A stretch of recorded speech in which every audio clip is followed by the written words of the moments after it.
Okay, so we have to do the Laplace transform of our f of t function, which I said is a sine of pi t, and that's very straightforward from the formula, which of course I expect you can derive, because all you got to do is write down the integral, and there you have it.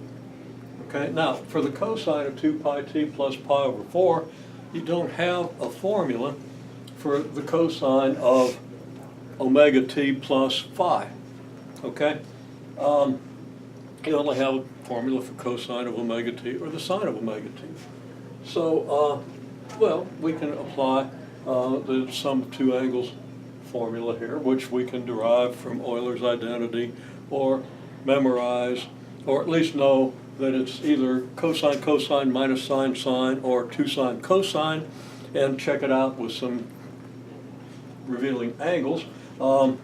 Whatever you do, okay, but I do recommend the Euler identity as kind of a flawless way to do it and remind yourself of what a Taylor series is. Okay, so anyhow, applying that identity, we get this. So that's just cosine of pi over 4 times the Laplace transform of the cosine of 2 pi t, which is a simple formula, minus the sine of pi over 4 times the Laplace transform of the sine of 2 pi t. And then that equals what? Square root of 2 over 2.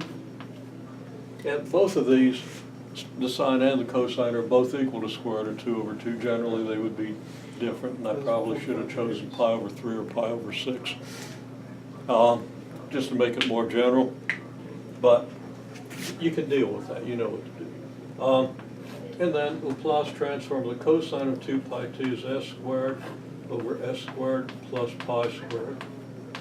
And the sine of 2 pi t is pi squared over s squared plus pi squared, which kind of makes things easy, because when you add these, what do you get? Oh, it's just the same thing. It's Yeah, you get 1. yeah. So I really should have chosen 2 different angles here, so that wouldn't happen, right? Right. So I might retroactively go back and change that to pi over 6 instead of pi over 4, okay? Because I don't want you to think that that always works.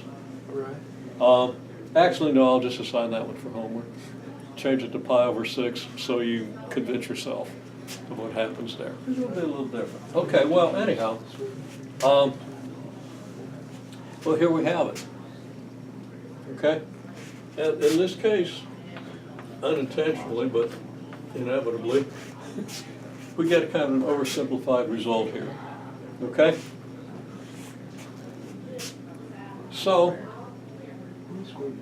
Yes, we're can you now tell me what the system transfer function is?